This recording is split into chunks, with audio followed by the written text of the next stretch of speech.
prostitution, and politics. and politics. They're like the same thing. Welcome to the On the Edge podcast with your host, Scott Groves. Hey, what's up, ladies and gentlemen? It's Scott Groves with the On the Edge podcast, and I'm here with my new friend. First time we've actually got a chance to meet in person, Rich Robledo. And the most important thing is we both smoke cigars, so that's how we came together. Because Rich has a little mixer called Cigars and Conversations. He's also a real estate broker, which is I think how we originally got introduced. Somebody was like, "You guys might want to do business together," and I'm like, "Oh, him being a realtor is like the 10th most interesting thing about his life." So there's so much more to talk about. And then I know you just started a conservative PAC here in Nevada called the Caldera Club. I don't even know what a PAC is other than there's been some pretty important Supreme Court rulings on it. I know nothing about you, family, life, where you're from. What's up with the Thunderbolt tattoo on your wrist and the Thunderbolts on your shirt? I want to know more about this. So you tell me, man, where do we start, Rich? We're just getting to know each other. Scott, where would you like to start? I mean, we can start with the family. We can start. Yeah, let's go there. About the community, right? Talk about business, how they all kind of evolve. And I know you're part of a men's mastermind, you know, with fathers and the struggles that we're going through as successful businessmen, and the example we're trying to give our children, both boys and girls, of what to expect from role models in men and women, how we need to be in business as well, and how we need to be involved in the community before it gets kind of taken away. Yeah. So why don't we start? A lot of the people that would be tuning in are loan officers, realtors. They kind of know the business side of it. So why don't you give us the business rundown of where are you at in owning your own brokerage? You know, this is coming out mid 2023. It's been a rough year and a half with interest rates and inventory, and prices are down a little bit in Vegas. But of course, you go back and you watch a video from 2 years ago, they're like, it'll be Armageddon, prices will be down 50%. We haven't seen anything like that. So maybe start with the business story. How did you come to real estate and a brokerage, and what are you guys doing particularly well? And then we'll go into family and business and the political PAC. Like, that's super interesting to me. I don't even, like I said, know what that really is. But yeah, start with your business and real estate. Yeah. So one of the interesting things that I've found out with real estate brokers, with my age, I've been in it for 20 years. It's typically somebody's second, third, or fourth career. Yep. For mine, I bought my second house from a friend who was in the Air Force with me. And I was buying that second house, Scott, and he goes, "Hey, Rich, I think that if you were to do real estate, you'd be successful." And I was like, "Well, I'm buying my second house. I'm fairly successful now." And I said, "Why would you say that?" He goes, "Well, people like you. People don't like me, and I'm successful." He goes, That's "So the best." He said, "I think that if you were to do real estate, you'd be able to do it." And at the time, I was working for Cox Communications, had a mobile detail business, and I was doing nightclub marketing, right? So I was doing fairly well, always having that entrepreneurial spirit, doing a little bit more. And I remember after we wrote the offer for the house, I went to the office at Prime Cable at the time, and I said, "Hey, I told my direct supervisor and the VP of marketing that I was going to get into real estate." They both said that you can't do it. And I said, "Perfect. So because you're afraid, you tried, you failed, you think I can't do it." So then I didn't tell anybody else. And I went to school, passed the test the first time. And then I got into business, and I told the two people that said I wouldn't be able to do it that I'm leaving Prime Cable and I'm going to go into real estate. And was that always here in Nevada? Correct. So 20 years ago, that means you saw the big run up. You saw the massive 2008, 2009 crash, somehow survived through that if you stayed in real estate throughout it. And then now you've seen another basically 15-year run up. So what was it like being new-ish as the market's, you know, crashing around us in 2007, 8, 9-ish, around there? Well, there was quite a few lessons, right? So I had an office here and I had 3 in Miami specializing in high rises. So the first submarket to crash in Nevada was the high rises, which happened in 2006. I remember that. I remember when Wells Fargo came out and said, we will not lend on any condos in Las Vegas. And like overnight, all the lenders were gone for condos in Las Vegas. Well, remember Chorus Bank, that large family-owned bank, thought that they were missing the boat. 4 developments here in town are the developments that took that bank down. Interesting. So I lost everything 2 years prior to stock market and then the REOs. So it was interesting to watch. Between 2007 and 2008, I had family, I had friends and associates in real estate business, 7 commit suicide. So there is a place where you learn a lot about what somebody values themselves by what they own, where their kids go to school, whether or not their wives have to work.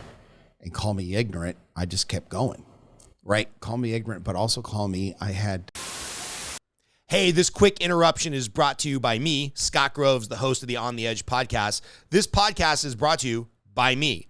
I'm a loan officer who can help you with a mortgage in all 50 states across the United States. I also coach loan officers. So if you are a home buyer who's looking to get a mortgage, if you're a realtor who's looking to partner with an awesome loan officer, or if you're a loan officer looking for coaching, get in touch with me. It's those sources of revenue that allow us to produce this podcast and get out a new episode to you every week for the last couple of years. So if you're looking for a mortgage, if you're looking for a mortgage lender to partner with, or you're looking for a mortgage coach, I'm your guy. Now back to your regularly scheduled programming. I've always been blessed to have older guys as mentors, right? And several of these guys just gave me these little nuggets to keep going. You know, one guy told me, he goes, hey, who got rich during the gold rush? He goes, the guys who sold the picks.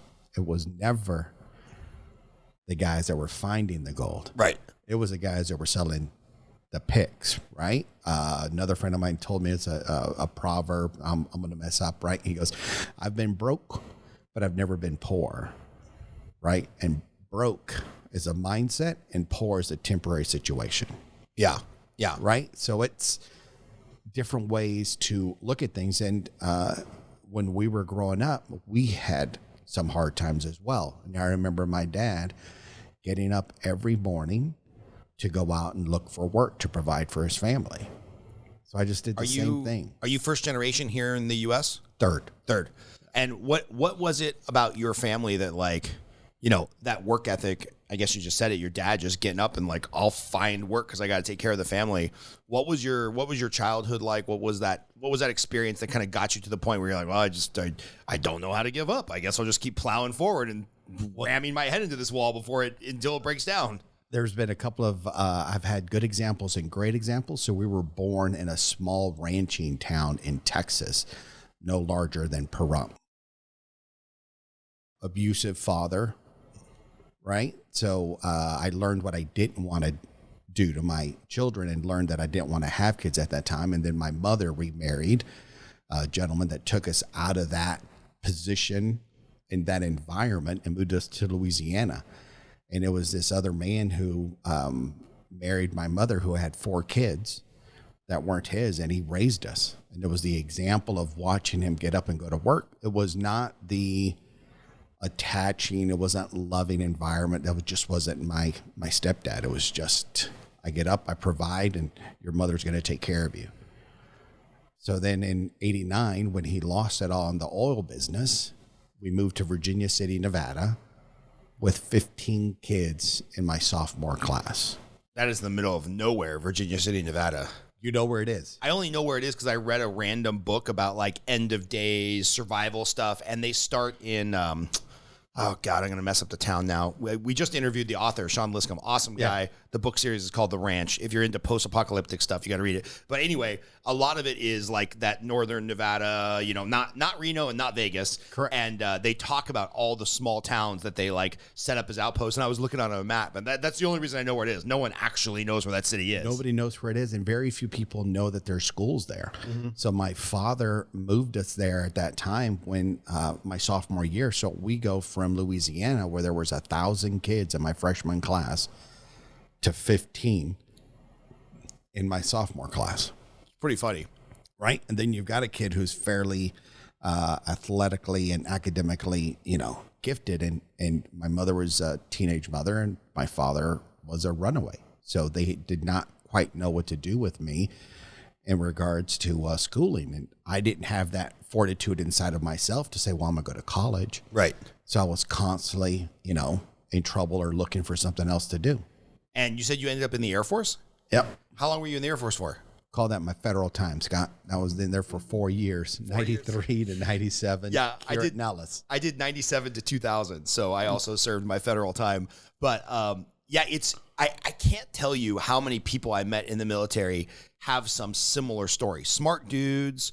I remember one guy had like gone through law school and failed the bar, and he was drowning in student loan debt. So he came in and he was like a, oil and gas guy in the Army. And he's like, yeah, I'm colorblind. Like my parents didn't have a plan for me. I did the thing and went to college, and now I don't know what to do. And the military really shaped him up. He ended up getting into JAG and passing the bar and killed it. But the military, I think a lot of people have this mentality of like, oh, all the dummies that can't do anything go into the military.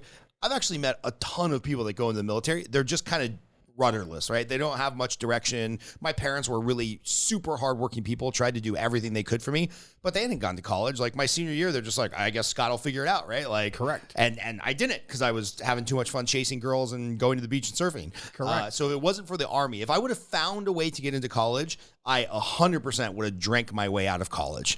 So I don't know. Just shout out to any of the young men that are thinking about going in the military. It's a good place to serve your federal time and get some discipline. Well, it's a good option. I listened to a podcast, and Naval told Joe Rogan, he said that there's 4 stages of life, and one has to be for sacrifice, right?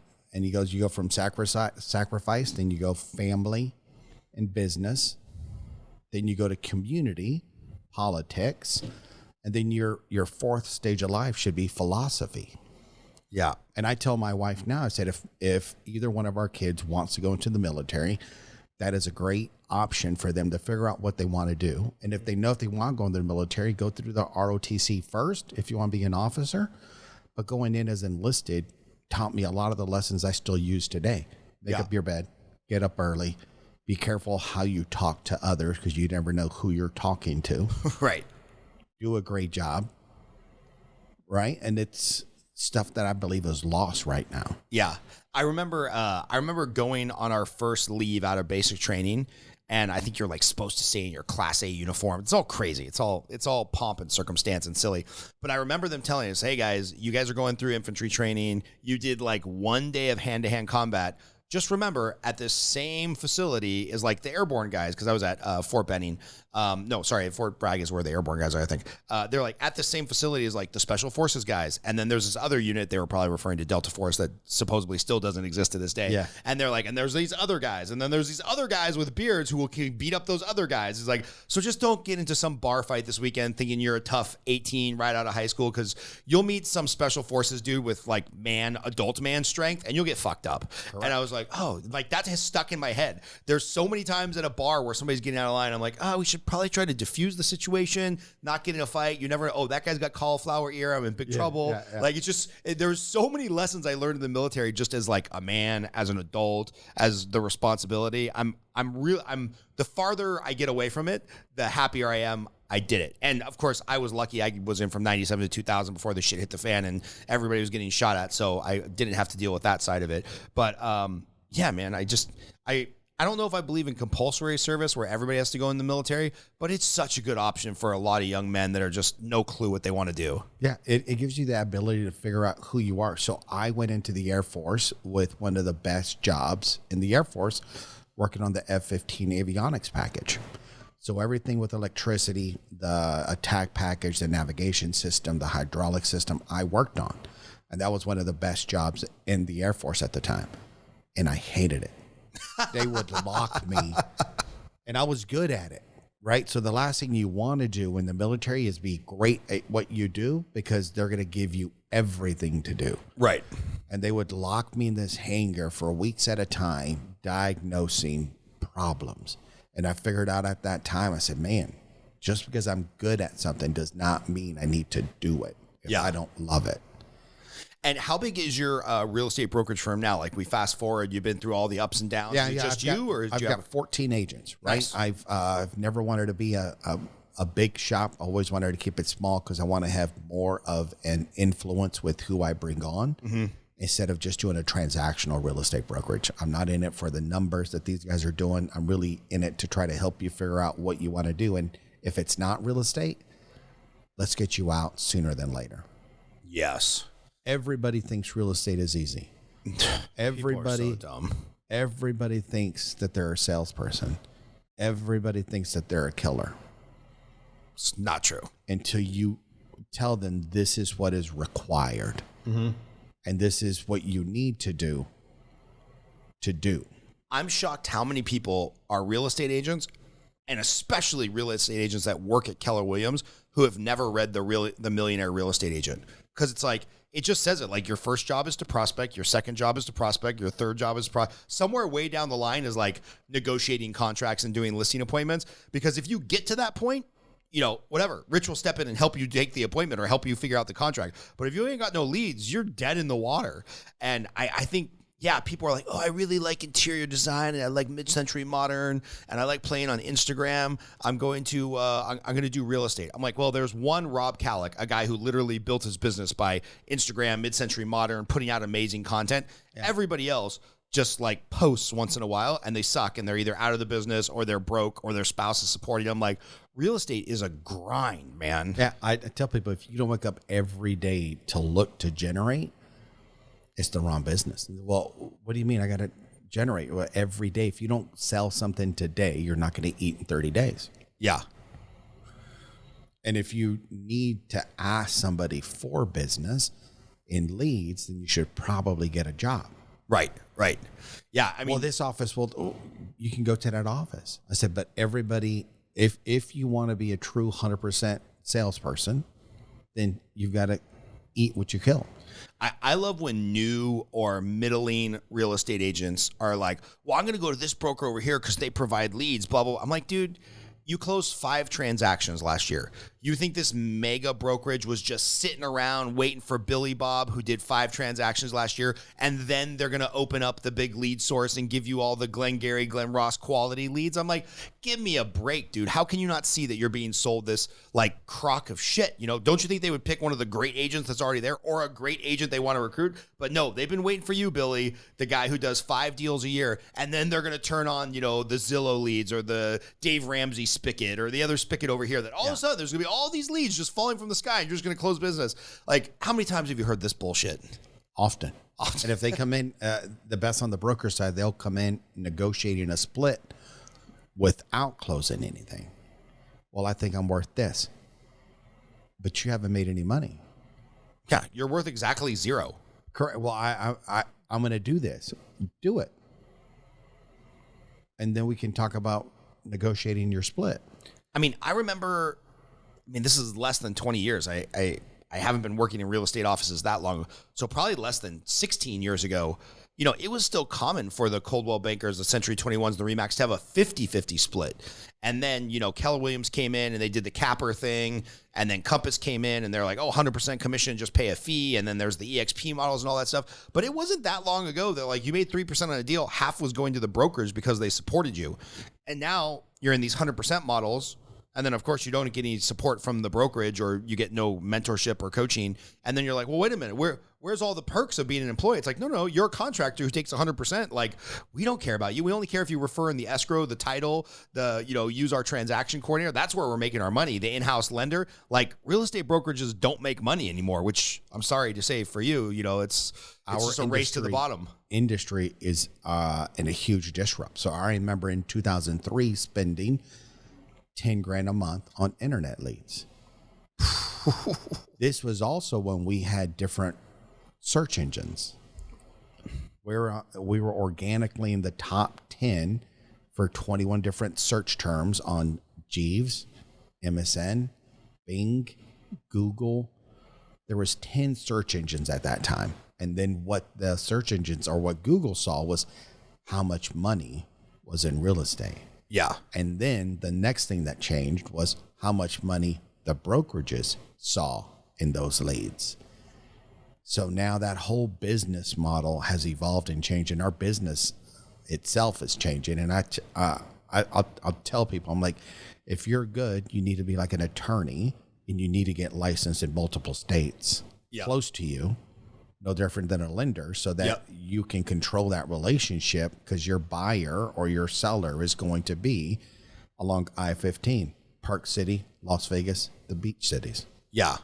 I'm naturally contrarian. I'm not negative. I'm just like more of a contrarian. So whatever's happening that's like the status quo, I'm like, let me like lean into the opposite, right? And so I probably 5 or 6 years ago, way before COVID, way before Gavin Newsom basically decided he was going to go on a rampage and ruin the state of California, I saw the writing on the wall, and I'm like, oh, a lot of these people buying in Highland Park, Eagle Rock, Echo Park, they bought for 4 or 5, 600,000 out of coming out of 2009 crash.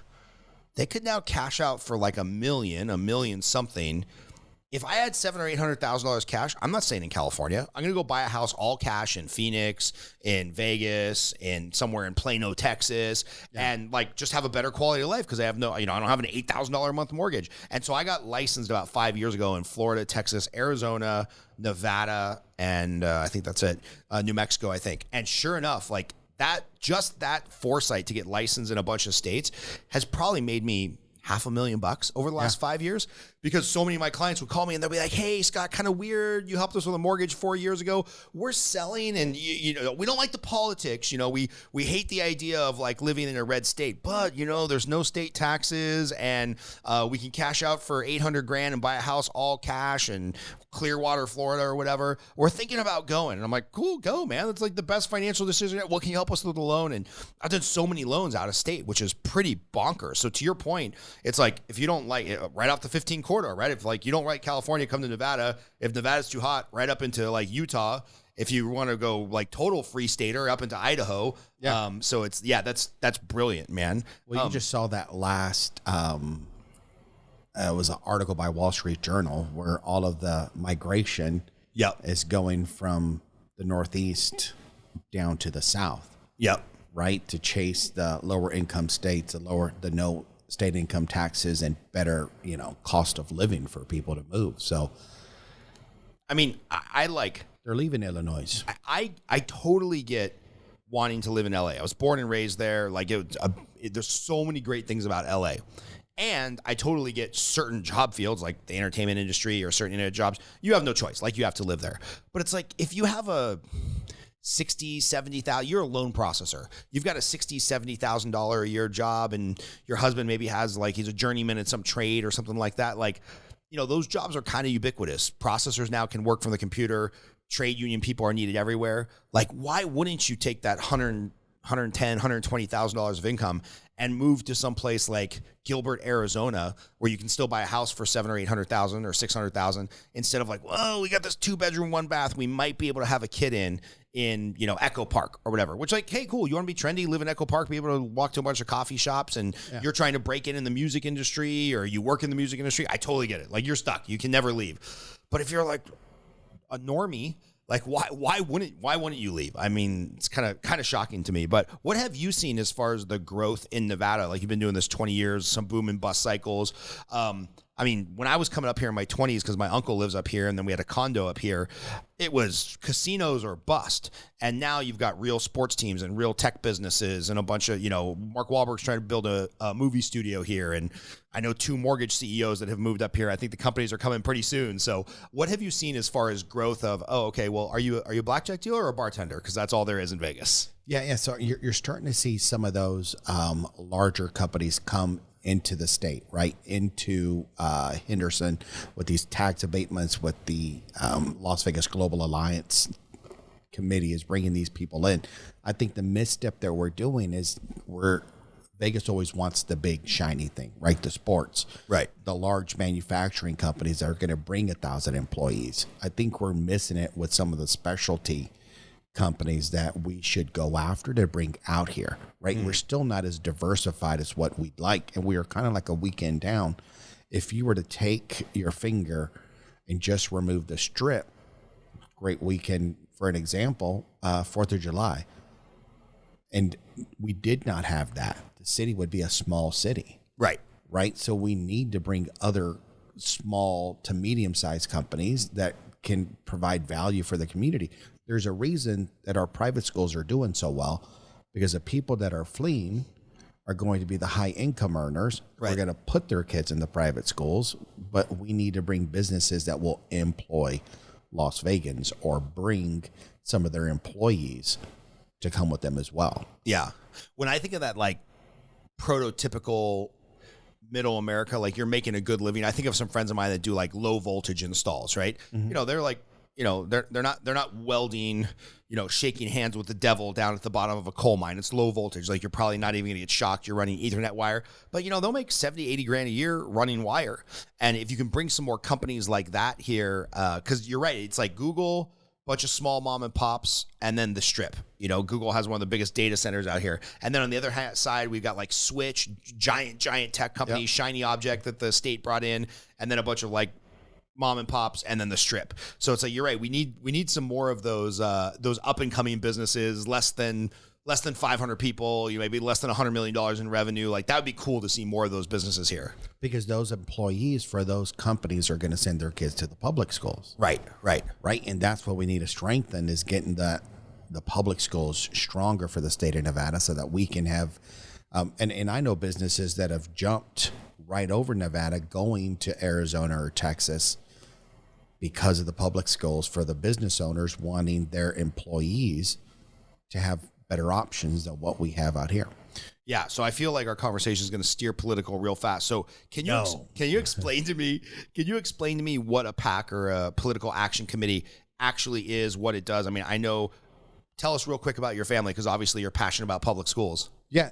So my wife and myself both made a decision when my son started kindergarten that we were going to send them to a public elementary school. Not for a financial decision, but because that's what we were raised in. Right. And we bought our house, Scott, just so that my wife could walk the kids to school. Right. So the school is next door. That's how you build a community, is by having that school as an anchor, similar to a church. And I think that's being lost right now, with some of these schools deciding that they're going to teach the kids what they feel should be taught.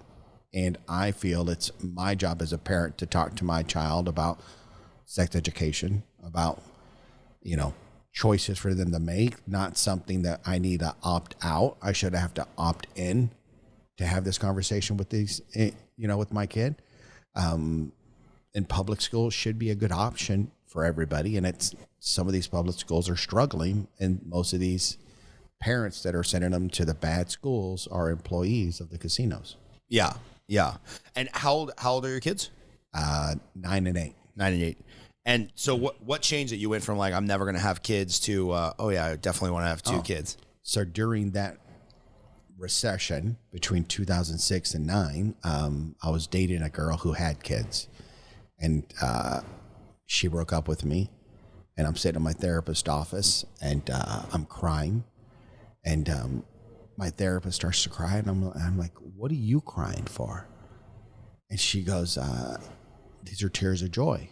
And I'm like, what do you have? So then I stopped crying. I'm like, so you need to explain why you're happy. And she looked at me and she goes, I did not think it was possible for you to love somebody more than yourself. You knew she was wrong for you from the start, and you stayed with her 6 months longer than what you should have because of those kids. Yeah. I got one of those on my resume. So then it was just like, snap.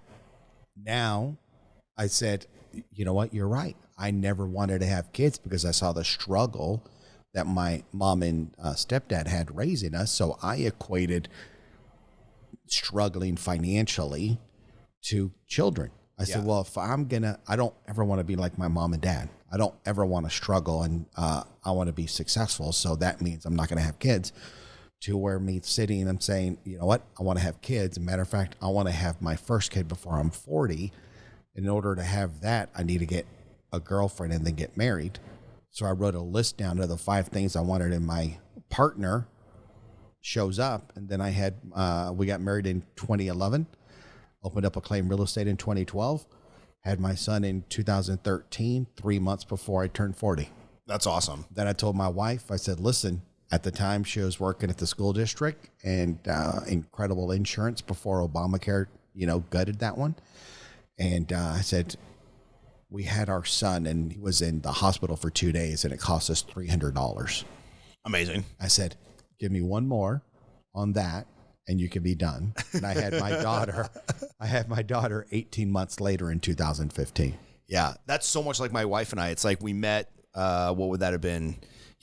March of, no, yeah, like April or May of 15, and then 15, and then married in 16, kid in 17. I mean, it was 14, 15, 16. Yeah. So we met in 14, married in 15, first kid in 16. We just like knocked it out super fast because kind of the same thing. I also had a serious relationship and a marriage under my belt, and both of those lasted about 14 months each.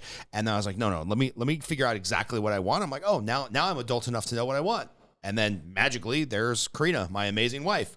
I don't know if she got quite as lucky with me, but I got real lucky with her. And it's worked out. It's awesome. So but family, you said it right there, Scott. Right when you realize what you wanted, right? So one of my coaches told me, he goes, Rich, when the vision is clear, the path is easy. Oh, say that again. When the vision is clear, the path is easy. And he said, you've proven to the world that you can have relationships. Now you need to show that you can have one that you can sustain. Right. And I'm like, well, what does that mean? He goes, well, you can kind of pick out who you want and what you want in a partner. You don't just have to take whatever you're attracted to. And I'm like, oh, that makes sense. Yeah. Right. So let me think about what was important for me in a partner. Right now, I'll tell people like you, my wife is my best sell ever. Totally. Right? She always thought about raising kids, never thought about planning her wedding. Right. And those are two, I've got friends, and you can see how excited 100% the girls get about planning the wedding and then thinking about the nannies to help with the kids. Yeah. You are totally speaking my language, because my wife and I got married for about $125, which was the cost of the ticket for me, her mom, her dad, my mom, my sister, to walk into Huntington Park Gardens, sneak around security, find a pretty place. My sister had got ordained for like the one service. She whips out something, reads a few words. We're taking pictures. By the time security got over there, we're like, oh no, we're done. We're just doing a test shoot for maybe hiring you guys for a movie or something. I don't know. But we got married for like $125. And I had said this on a previous podcast. That night after we got married, my wife's mom and dad were actually never married, and they hadn't seen each other in forever. And my father-in-law, Uriel, who's just like the most amazing guy, he pulled my wife aside and like handed her a stack of $100 bills and was like, hey man, if you guys are struggling, I can help out a little bit. He's like, no. We didn't do a wedding because we didn't want some big, crazy pomp and circumstance, 600, first cousins. We just want to do it quick. And he's like, okay, but still take the money because you're pregnant, right? He's like, no, mama, or no, dad, I'm not pregnant. like we don't need your help. We really didn't want a big wedding, right? And then we had a kid a year later, and I could tell everybody was doing the math. They were like, wait, okay, was she knocked up? Is that why they got married? Yeah. Yeah, exactly. But no, not knocked up. Our children were conceived in love after the marriage. But all right, so obviously business is going well. You got an awesome family. You're kind of fighting the fight with public schools, because public schools are ranked maybe dead last in the country, depending on certain metrics. Here in Nevada. You kind of get what you pay for, right? No state taxes, super low property taxes, not a lot of excise taxes, but then you kind of get what you pay for in the school. So tell me about, all of a sudden you want to start like a conservative political action committee. Well, first of all, you're not, for those that are watching on YouTube, you will know this. For you, those of you listening, Rich is not a transparent white guy, right? So from what I've heard, no minorities are allowed to be conservatives, right? Because all white people are racist. So how exactly does, I'm guessing of Hispanic origin, become the leader of a conservative PAC? Well, I've been involved for 10 years, right? The last 3 years with COVID and the insanity that some of these decisions that people that we've elected to look after us really made me get outspoken, right? I am Hispanic. I'm married to an incredible woman. We believe in God. We go to church, and now I'm a bad guy. Right. So I think that the message needs to be shown. And I think that some of the left side has failed minorities. And the funniest thing to watch is Charles Barkley talk about it on TNT. He goes, my parents voted Democrat, and it hasn't gotten any better for us. Why would I not give Trump a chance? Right. Right. So I think it's, and I also think that the far left and the far right have gotten way out of whack. Oh, way crazier. Way crazy, right? Yeah. And I've got friends that are amazing Democrats that I will support, right? But current standards, they would be considered conservative. Oh, yeah. For sure. And like the one guy I'm enjoying right now, Scott, is Robert F. Kennedy. Yeah. Yeah, I would vote for him over probably the rest of the field right now. I do like DeSantis. I would probably vote for DeSantis just because I think whether it's by accident or ego, I don't care why it is. He's basically made all the right moves, I think, in Florida with the COVID policy, with the supporting police policy, all that stuff. I'm like, you don't have to be a crazy right-wing conservative QAnon person to have some good conservative values. I think DeSantis does. I think he's probably also an egomaniac, just like anybody else who's going to run for president. But, you know, him over Biden, or him over Kamala, or him over Buttigieg, or God forbid it's him versus Newsom. Like, I just can't imagine anybody comparing the state of Florida and the state of California, talking about the big cities like San Francisco, which is just completely run amok, and be like, yeah, no, that's what we want. We want more of San Francisco throughout the entire nation. Like, I don't understand how that's going to go down, but it's going to go down. Like, it's obvious. He keeps taking pot shots at DeSantis. Like, whoever the kingmaker is in the Democratic National Party or National Committee has told Newsom, like, you're going to be the guy. I don't know if they assassinate Biden. I don't know if they have coming. Something's coming where like that everybody knows Newsom's like the heir apparent. But it'll be weird how that shakes out. And now this podcast is probably going to get canceled because I said something about the president. But yeah. So the PAC started. I've been a member of a PAC, Keystone Corporation, right? Okay. I've been on that PAC for 10 years, and then I've had younger guys approach me, and they're like, "I don't want to go to a chicken dinner. How can we get involved and to do something different, something engaging, something that is fun, something that we can bring guys that are in their early 20s to their early 30s to get involved?" Yeah. Right. So that's what started the Caldera Club. Right. It was just a couple of young guys that asked me to start something up. Let's do something different and fun. Right. And then you've got people. One of our first events that we're working on is bringing somebody from a special forces team to do a day of shooting at the range, and then have a private dinner, no phones, and just a conversation. Well, if you need somebody, I got a couple people for you. Yeah. But it's this thing where people want to get engaged, and I believe in all of life right now, Scott. There are people looking for leaders, right? And if you have something within you to have a voice, now's the time for us to stand up, and we need to give people options of how to get involved, and give them opportunities to write checks, to think about office, and how to move up that political ladder, right? You don't have to run for senator. You could run for your local assembly. You could be a part of the planning commission. There are so many different things that the left trains people in how to get involved that the right doesn't. We have a horrible narrative, and some of our messengers are worse. Yeah, so totally.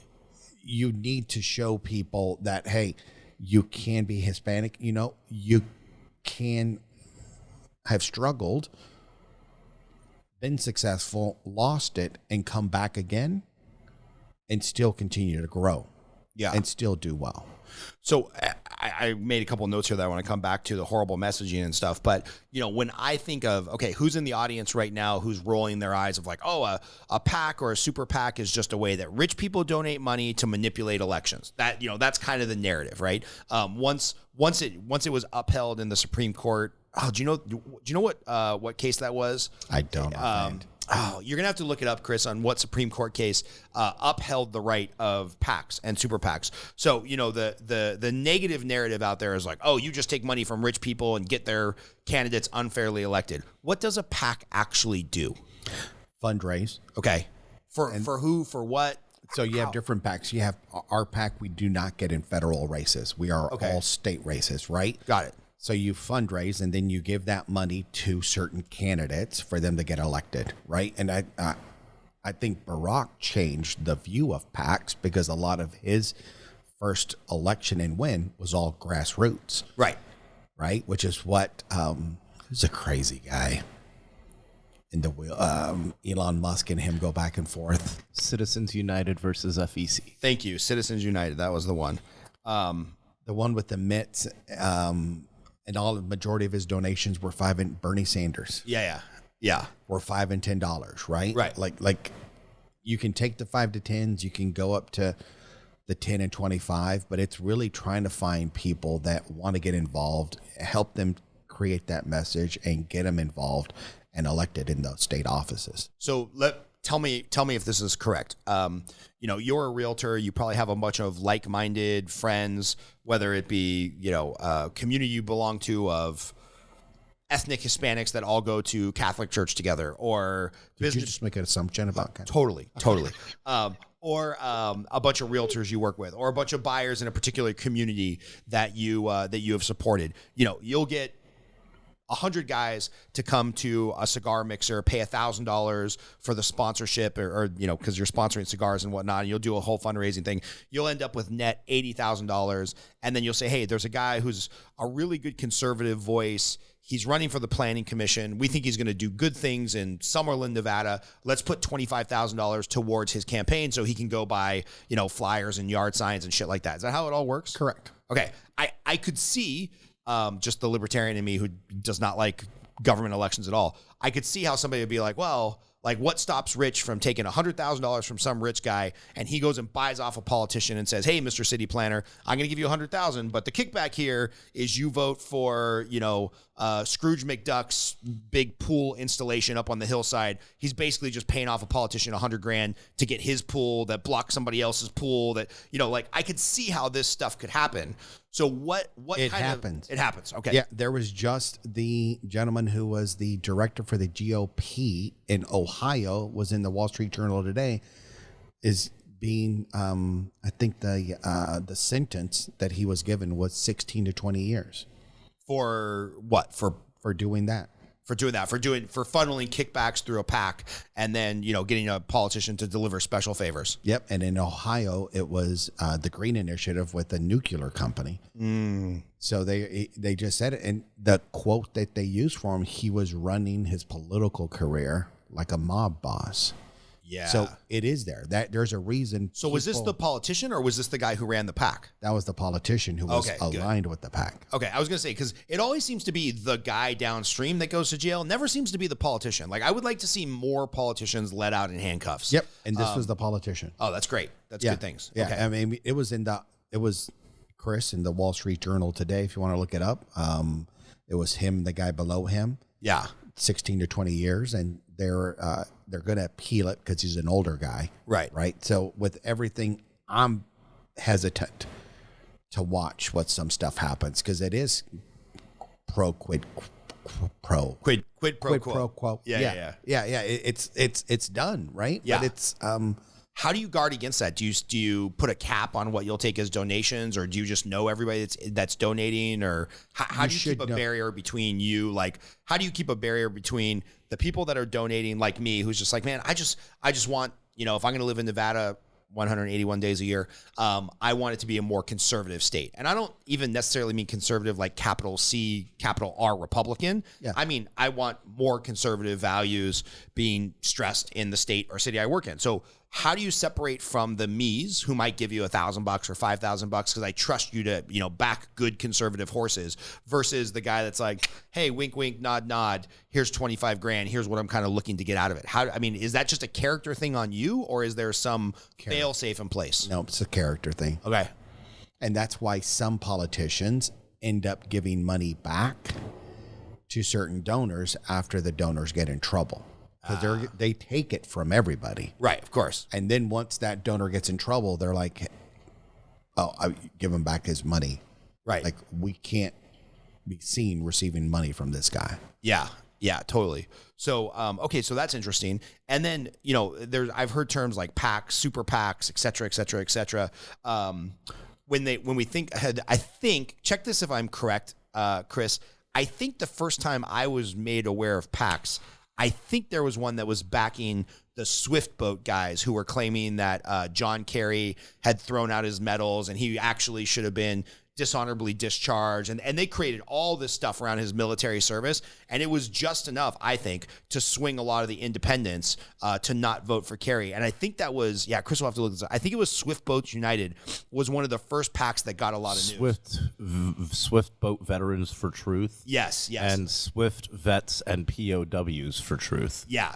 That I remember that being the first PAC of like a couple ex-Vietnam vets were kind of installed to run the PACs, and then they obviously got a ton of money from some Republican donor to like just fucking just crash and burn and explode Kerry's campaign. And I think it worked because he did in fact, work, right? Stand up on the steps of one of the monuments and throw away his Purple Heart or his medals or whatever medals he claimed he got. The guy's such a fucking liar. Who knows what really happened in his military service? But I that's the first time I hear about it. But do PACs go like way back? Has this always kind of been a thing? No, I think it goes back to the 70s or 80s, right? And I think just now with information out there, and everybody seeing all of the dark money out there in some of these PACs, that it's become more relevant, right? No different than Zillow, right? Like nobody knew the information. Now everybody knows the information. Right. So where's the value going to be at? And you have a ton of people with money just sitting on the sidelines, and you have a ton of people with money that you can't find that are giving through different corporations. Yeah. Right. But it's just more relevant. Do you guys have any regulatory stuff where you have to like report donations, or you have to do some corporate filings? Like corporate filing. What's the regulatory side of running a PAC? Hire somebody for that. Hire somebody for it. Smart. Who, not how. I like that. Go for it, Chris. The first PAC was formed in July 1943 under CIO President Philip Murray. It was established after the U.S. Congress prohibited unions from giving direct contributions to political candidates. So the CIO, that's what CIO stands for what? Because the first PAC was literally called CIO PAC. Yeah, I know, but I think CIO stands for something like it's the service industry, something. It's got to be a service industry. Yeah, a trade group. Go back to Jimmy Hoffa. Yeah, right. Yeah, watch any movie about Jimmy Hoffa and you'll realize politics has been corrupt for a long time. What's the Bible say? It's one of the oldest professions. Prostitution? And politics. And politics. They're like the same thing. Correct. You're just turning tricks for money. So what are some things that your PAC is focused on? Like, do you have a charter or a mission or hey, we really want to get, denser housing built, or we want to have, a return to family values, or like, does your PAC have to have like a statement or a mission? Like, how do you pitch it? So we have a PAC, right? And the statement is just business friendly, right? Trying to get new people who want to get involved an opportunity to join to increase our cause. My Cigars and Conversation event last month, we had Aaron Phillips with Power to Parent speak, and there were 50 guys there, right? And the pitch is that it is all our responsibility to make our schools better, because we are seeing businesses just skip our state because of our public schools, and it's getting too late. We all need to get involved. And Erin came over and she said, I've never seen these guys at any of our regular talks or any of our luncheons. And I said, yeah, because they want to smoke cigars, not be bothered. They have money. They just don't know where to give. Right.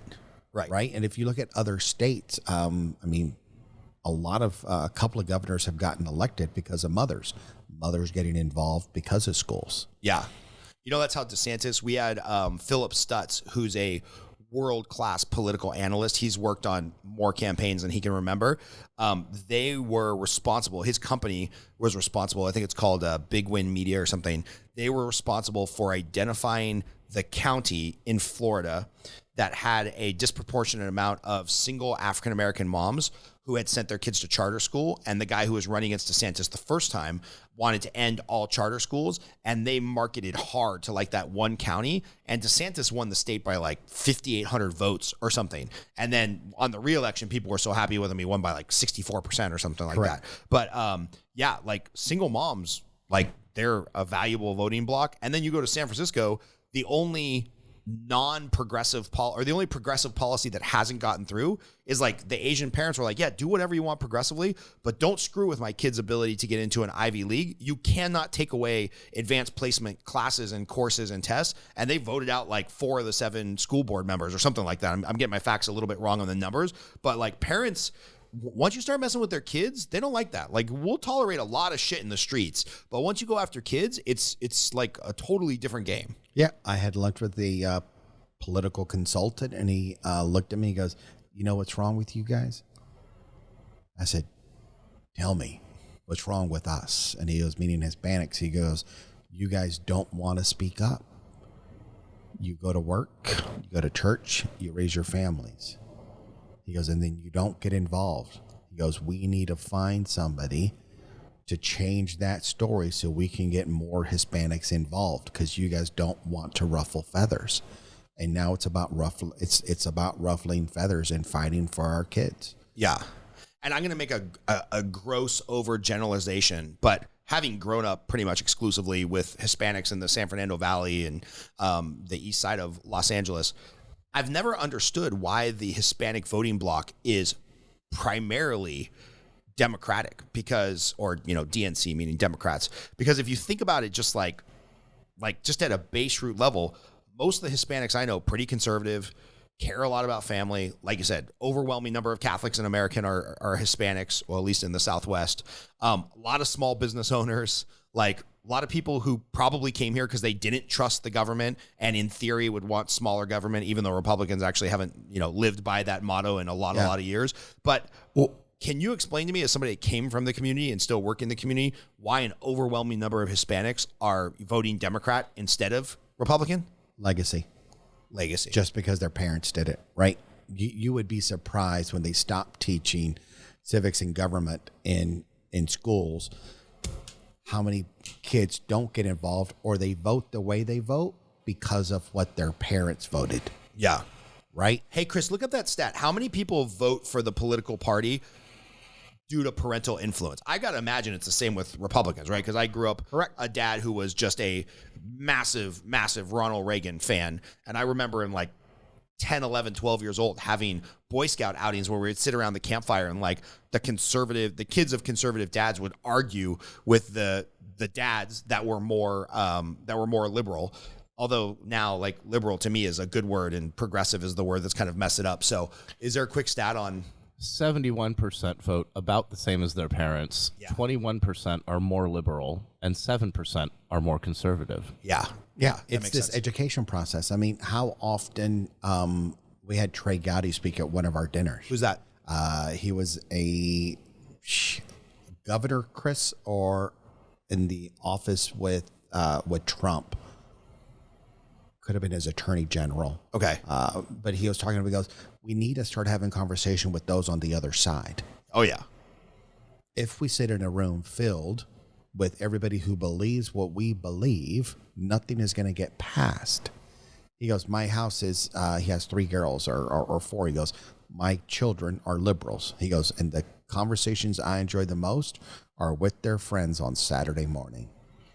We have to explain to them what we stand for and what we fight for. And he goes, and it's funny, everybody going to come out of college liberal until they get their first job, and then they have to pay their taxes. Yeah. Yeah. And then they're like, I don't think the government's doing a good job. Yeah. We need to change something. I think we're giving them too much. I mean, I've always wondered that, you know, my wife has a lot of family in Oakland. I just don't understand how you could drive through the poorer side of Oakland or downtown San Francisco and be like, yeah, man, I'm really happy with the 8, 9, 10, 12, 13% that I pay to the city and the state, because like they're killing it. Like, no, like I just don't see that anywhere. And that blows my mind. So you mentioned the messaging and the having the conversation, and we'll talk a little bit later about how the message doesn't tend to turn into action. But can you talk a little bit of what you think is good messaging that we'll just call it conservatives or Republicans are putting out, and then maybe what some of the bad messaging is that they're putting out? Like where are conservative conversations winning and where are they losing and getting their ass kicked? I don't think they're winning in any conversation right now. I think conservatives traditionally have done everything reactionary. They're not leading the conversations with what they want. And DeSantis could be the front runner, right, with leading conversations, changing legislation to say, we're not going to put up with this. Yeah. Right. But most Republicans and conservatives are reactionary to what the left is bringing to the table. Yeah. I mean, it kind of makes sense, right? Because if you're conservative, by definition, you're like, well, I'll just conserve what already is there and I'll go on with my life and I'll work hard and I'll take care of my family. And, you know, maybe I'm a dirtbag because there's plenty of dirtbags in all political parties. But like, yeah, it's like, we're just going to conserve what's there and like, let's just move on and live our life. Where, you know, if you're a progressive, your goal is to keep changing things and keep progressing. And there's value in both. But right now there seems to be no tension of like, all right, we're getting a little bit of like progressive. Okay, we got to push back a little bit on conservative. It's like, it seems to be all progress. And I don't mean that progress in a beneficial way. I mean progress like change, maybe just for the sake of change. Change everything. Yeah, change everything. Burn it all down. It's all horrible. There's nothing legacy that's good. Let's see how far we can push the conversation before we upset people. And I think that's where we're at with the mothers getting involved. Yeah. Give me the option to send my kid somewhere better, right? Let me have the conversation with my child about sex education. Let them excel with those classes and let them have, I think in Clark County, they tried to remove the grading scale. Like they're like no more 5.0s, 4.5s because it's not fair. Not fair to who? The kids that aren't trying hard. So, and in Clark High School delayed it because a couple of 6 kids needed it to get into their colleges.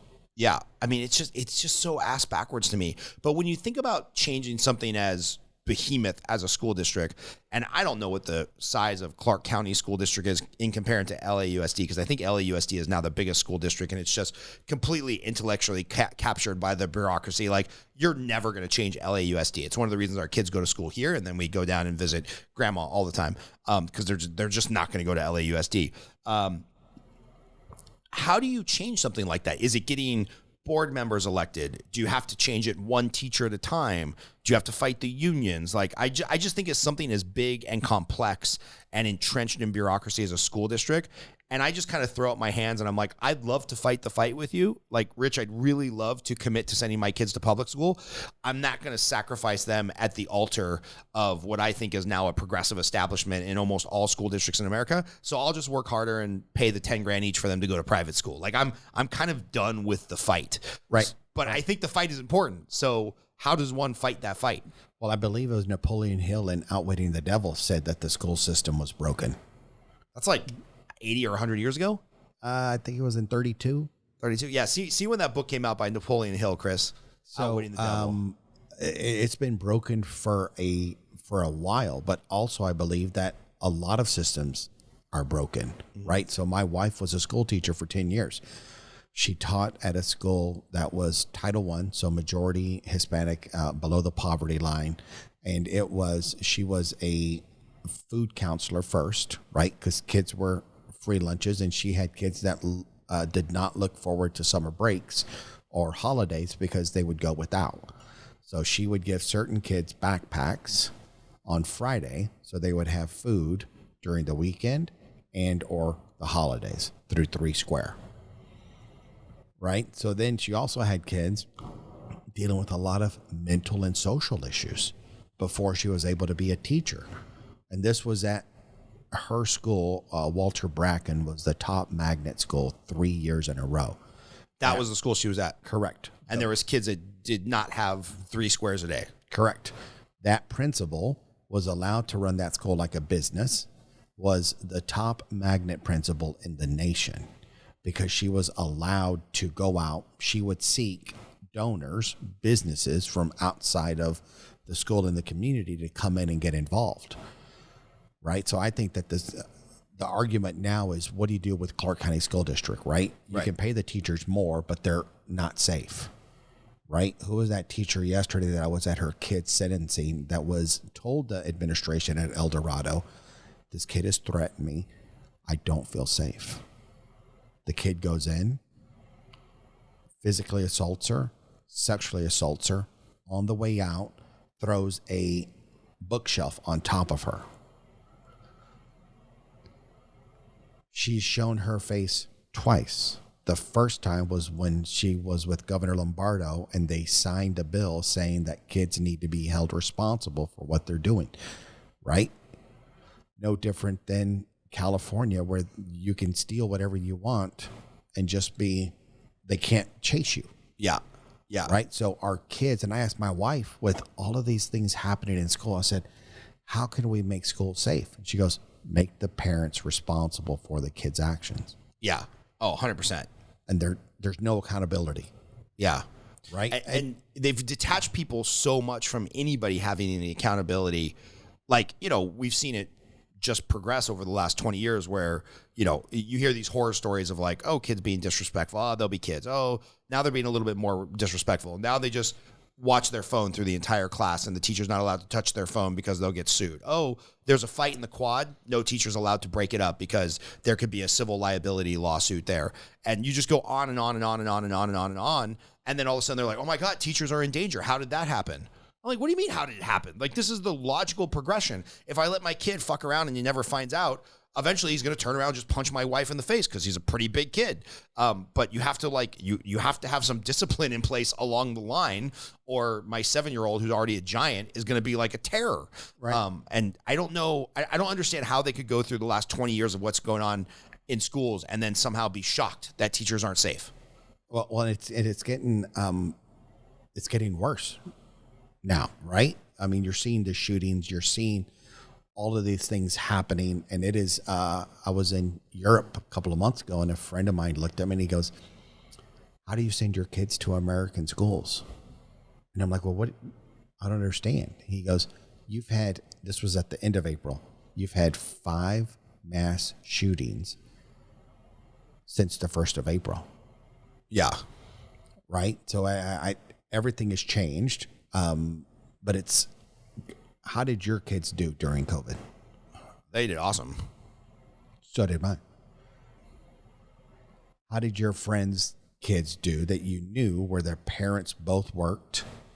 They're not tech savvy. Yeah, they're fucked. They struggled. They're fucked. Correct. I remember Shaquille O'Neal talking about this, and maybe you can look up this number, Chris. Sorry, having you do a lot of fact checking today. Shaquille O'Neal was talking about something where, like, I want to say 1 million African-American kids disappeared from the public school system and never came back because their school shut down for, 6 months, or if you were in California, a year, 2 years, whatever. And something like 1 million African-American, mostly boys, who are just teetering on that razor blade of like, am I going to be a productive member of society, or am I going to be a school dropout and have to find my way in crime, drugs, all the things that come from poverty if you don't finish high school. And he's like, they just disappeared and nobody gives a fuck, especially the liberals who shut down the schools. And not just high school. Imagine if you were a 5th grader going into middle school, both of your parents are struggling and you've got to go do something to put food on the table. Yeah. Yeah. Did you happen to find that, Chris, that talking point from Shaquille? Yeah, it's Shaquille O'Neal being reported by USA Today, 3 million kids. 3 million kids, yeah. And I mean, I'm sure... Neither of which are massively credible sources. But, yeah. And I agree, maybe that stat's only... Maybe it's inflated by 200%, maybe it's underreported by 50%, but somewhere north of hundreds of thousands or millions of African-American kids who Shaquille O'Neal has donated a ton of money to those causes, single kids from African-American families, like, they're just gone. They're just totally fucked. They're going to come back. They're going to come back in some sort of crime. They're going to come back in some sort of social services need. They're going to come back with mental issues. They're going to come back in incarceration. They're not gone. They're just going to show up no longer as a good citizen. Yeah, which is heartbreaking. So anyway, back to my original question: how do you change this? Right? How do you start to change the culture where that teacher will maybe one day feel safe going back to work because things have changed? So you talk about holding the parents accountable to their kids' actions, that's a legal change, but what do you do at like the school district level? What the school district level and the union will fight it, right, is to make the teachers paid dependent on performance, right? Run it more like a business, right? Right. If your children are not performing, then you don't get that bonus. Yeah. Right. Offer them better benefits, offer them more money. we're both in real estate, and I'll tell people, they get excited when they see what their property taxes are. Man, that's nothing. I said, correct. So if you can buy a nicer house, so if you want to, you can send your kid to that public school because the demographics of that community are going to raise the standards of that school. Yeah. I said, but why would I want to give or pay more property taxes if the system itself is broken? Yeah. Right? I think we should be 2 or 3 different school districts. You need to get more money from the community. You need to be able to give a teacher a income that they can survive on. You see, teaching used to be a good career if 2 teachers were together. Yeah. And then they could make above 100,000. My wife, after 10 years being a teacher with a master's degree, her last year, she made $40,000. Yeah. That's not enough to survive. No. Not even close. And if she had married another teacher with masters, then they're both making 80 grand combined. Yeah. I just think of the math of buying a house, $80,000, you got a car loan, maybe 1 student loan or 1 credit card. You're lucky if you can qualify for a $400,000 or $500,000 house. Lucky. And there's not a whole lot of those in decent neighborhoods in the, we'll call it the Southwest anymore, whether it's populated areas of Phoenix, Nevada, California, especially. But yeah, you just can't make it. The libertarian in me who just wants everything to be privatized is like, well, no, of course you can't pay these people more because the product they're producing is failing, like by every metric, graduation rates, reading proficiency levels, comparatively speaking against others. So it's a little bit of a chicken of the egg thing where it's like, okay, yeah, maybe you pay more and you have more incentives, so the quality gets better, but maybe also like we just don't have the right system to produce quality teachers and students anymore, and the whole thing needs to be rethought. So then it goes back to Napoleon Hill. Right. He said that the general education system is broken. They're not teaching you how to be a creative thinker. You just learn by the book. Mm-hmm. Right. So the system has been broken for a long time. Right. And you can't continue to throw more money at it if the system's already broken to fix a broken system. Yeah. And then it gets worse if the parents aren't involved. Right. So during COVID, my kids thrived. My son and daughter were both in pods with 4 kids, Monday, Wednesday, Friday. Right. So I think from COVID, you'll start to see some different schooling potentials to possibly come out of it. Yeah. Let's say we gave a large corporation that government funding for that large corporation to provide some sort of special schools for the kids. Maybe we no longer do a 9-month school. Maybe it's a 12-month school with longer breaks because of how bad the summer slip is between, the last day of school and the first day of school. I mean, teachers, the fall semester are trying to catch kids up from what they lost. Right. So how are they really gaining if the parents aren't helping them during the summer to stay on their toes? Yeah, we chose a private school system called Acton, A-C-T-O-N, not acting. My kids are not going to be actors, but A-C-T-O-N, Acton Academy. And their model is they do 6 weeks on, 1 week off, 6 weeks on, 1 week off.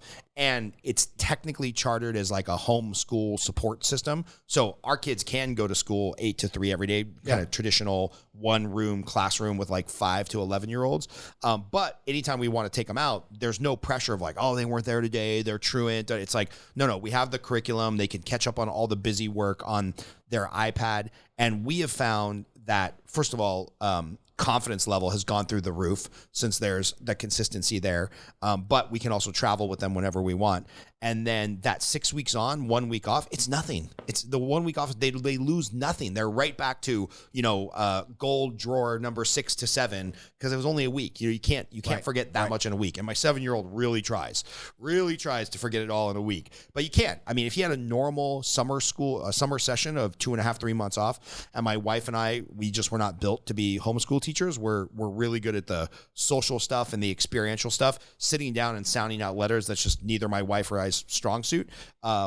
He would be, the first 3 months of school, he would be just relearning everything he forgot. So I like that idea. Can it change if you get a good superintendent in there, or is it going to take some county or some state willing to try to bust the union and rethink the entire system? Like, what's it going to take? Well, there was a legislature, I believe, in 2016 that was set up to break up Clark County School District. And Clark County School District, because of COVID, has been breaking that law because they have not broken up, right? So I think it's going to take a group of outside people. I don't think you can solve the problem with the people that are trying to manage the problem. Right. And we just don't have enough people looking at that problem to provide value to our children, right? Because what's going to happen is you have the ability to go to Acton schools. Right. There are a lot of new charters and pop-ups starting. Yep. Because parents are upset bringing those schools in to say, I don't want to fight the fight anymore. Yeah. Yeah. I'm going to provide an option for my children and then let everybody else just struggle. And I need to take care of my kids. Right. Right. So I think it's going to, big thinkers need to get involved. People outside of that system, the education system need to get involved to provide options. But schooling is horrible. The public schooling is horrible nationwide. Yeah. Yeah. It's all pretty bad. And, more fact checking, Chris. I remember, as part of his rehabilitate his public image, Zuckerberg donated something crazy, like 50 million or something to the school district where he went to public school as a kid.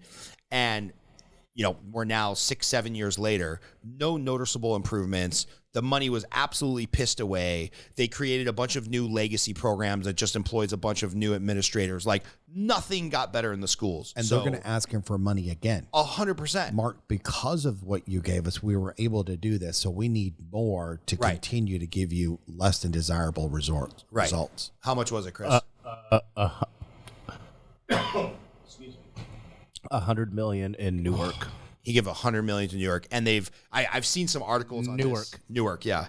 I've seen some articles on this that kind of fly under the radar. That it's studies show no discernible difference after $100 million infusion. Imagine you gave the founder of my school, who's a ex Top Gun or former Top Gun pilot. He's worked in the education system. All he cares about is creating a better infrastructure for kids to go to school. If you gave him $100 million, he could change the lives of every kid in this valley. Yeah. But, I think about when we first moved up here, my kid went to Green Valley Christian School right up the street. Great school. Really, really great school. Not a great school for him, right? The way they did the academics and stuff, it was just crushing his confidence. It just wasn't for him. Luckily, my wife and I have the means to pull him out of that private school and send him to another one where he's thriving. And again, not that one is better than the other. It was just what was better for our kids. Had Green Valley, in theory, been the local public school and I had no choices and no money, my kid's just stuck there, crushing his confidence in the model that they had. So it's if you're stuck in the machine of public school, you're just kind of fucked. If you don't have a household of means that can send them to a private school, and that's some scary stuff when there's no choices. So do you think... It's kind of funny, the Zuckerberg thing. The money, the district didn't know how to handle the money because it was a lot of money, so they sent it to the city. And the city basically spent all of the money on a foundation that makes decisions about what to do with money should we get it again in the future.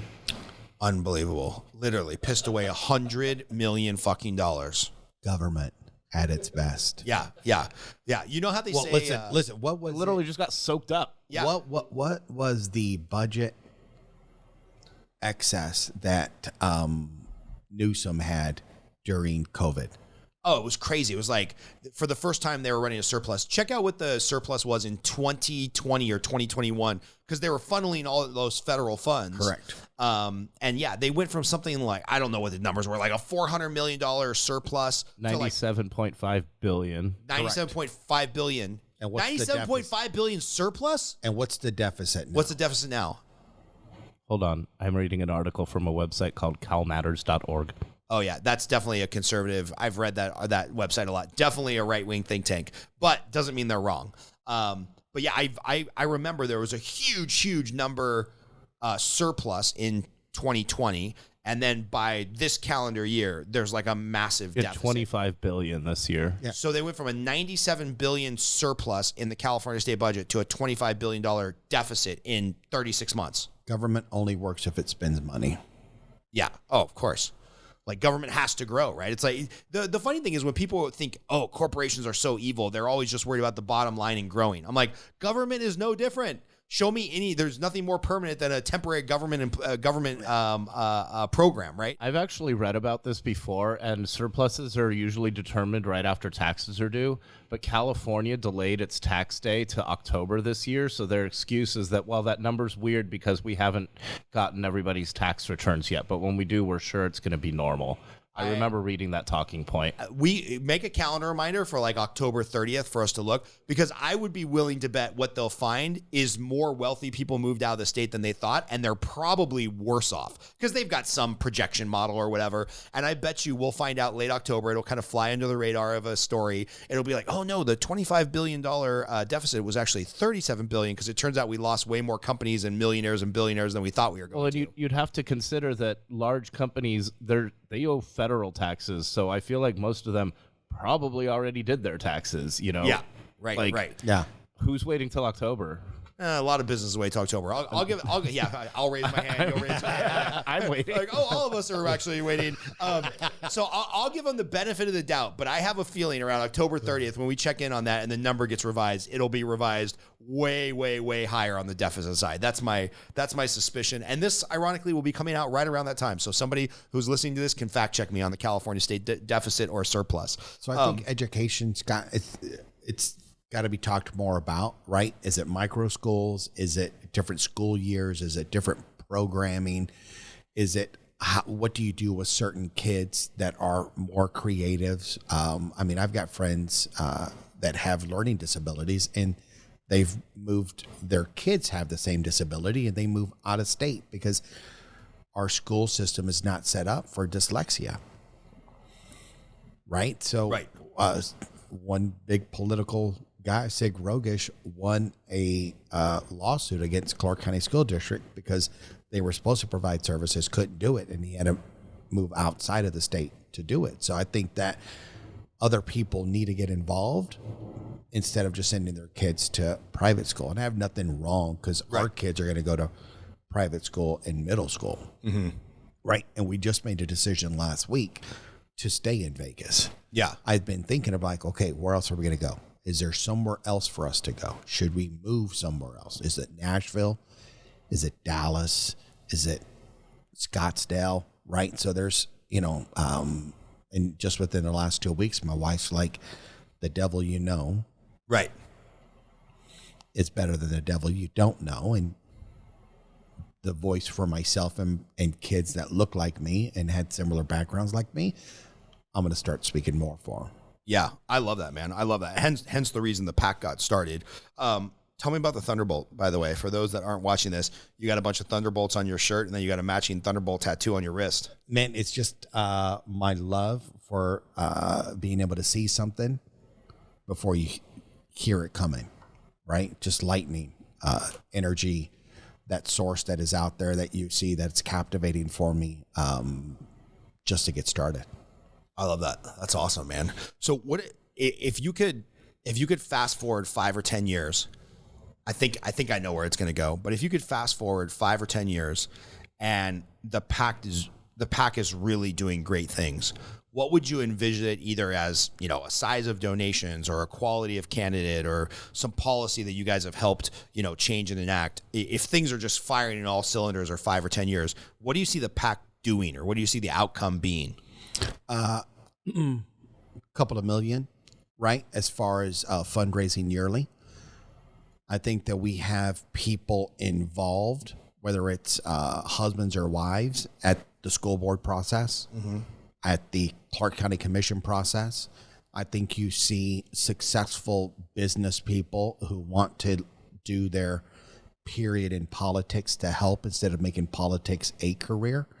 That so many people see politics as a way to make money instead of service, right? And having that conversation, not just for Nevada, but for Utah, Arizona, and Southern California, right? Because we're all fighting the same issues. Right. Right. And being more potentially of a think tank to look at different things to try to solve problems that the Southwest is fighting. Cool. Right. So it's just having, you also want cool merchandise, right? Right. You want the cool polo, the cool shirt, something for you to wear that you're proud of. And you don't see that in politics, right? It should be fun, should be entertaining, right? And it should be resourceful and super, right? Like a SEAL team or a Delta Force. Like you see those guys, you know you're on the same mission. Like, right. You want to change the world, and nowadays it's not so much asking for permission, right? You just want to go do it.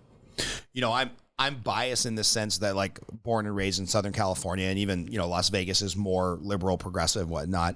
But I really think that's one of the reasons why Democrats hated Trump so much, because of the MAGA hat, the red hat. Like, Trump gave conservatives a calling card or a peacocking device to tell other people, hey, I'm a conservative. Because we know pretty much with 95% accuracy, if you see somebody with, pink, purple hair and a bunch of fucking tattoos and shit in their face and nose rings and stuff, they're probably going to be a progressive, right? Like, that's a peacocking device for what they believe. And, in 2023, if you see somebody walking outside with a mask on, that's kind of like their version of the MAGA hat. And, there's a lot of these signaling devices. I really think pronouns in people's email signatures, like, that's not done to make the one non-binary person you might come across in your entire career of doing loans to make them feel more comfortable. That's like a peacocking device. That's a signaling device to tell other people, hey, I'm on your team. I believe in this stuff too. I think one of the reasons why they hated Trump so much, forget about the fact that he's a horrible messenger and he's like a stone cold narcissist, and maybe some people actually disagreed with his policies. I think he gave people the MAGA hat and they're like, wait a minute, we don't want these people to identify. Like, if I go to Starbucks and I see a guy in like a flannel shirt and a beard, and, obviously if I can see his lifted pickup truck with a Second Amendment sticker on it, I know that guy's a conservative. But for the most part, there's not those signaling peacocking devices, right? It's not like everybody with a Rolex is a conservative. I know a ton of progressives that wear Rolexes that are progressive, and vice versa. And that Make America Great Again hat, I think it really pissed off the left a lot. He's a businessman. Yeah. And he's a marketer. He's a marketing genius, right? And he made a conservative out loud. Right. I love, he is loud, doesn't ask for permission, and does it, right? Like, when the night of election, I went home and I told people, I'm like, he's going to win. They're like, do you think so? I said, yeah, because there's going to be a lot of people like myself and some other people that are voting for him, and we haven't worn the shirt or done anything. We've just been conservatives and quiet. And that best skit was Saturday Night Live with the liberals watching TV with Chris Rock. Right. That was so good. Dave Chappelle. Yeah. And we're not going to call Florida yet.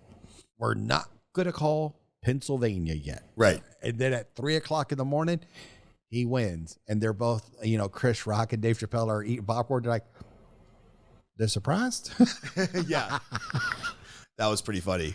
So who do you think it's going to be, or who do you think it's going to be, or should be? Let me ask the two questions. Maybe you think it's the same person. Who is it going to be, and who should it be in 2024 for the federal? Like, I know you're worried more about the, state planning commissioner, the city planning commissioner of, northern Las Vegas or whatnot. But if you're putting on your crystal ball hat, and you're thinking about 2024, who do you think it should be on the Republican side that can get the messaging done better? And who do you think it will be? Because maybe those are two different people. I think it should be DeSantis.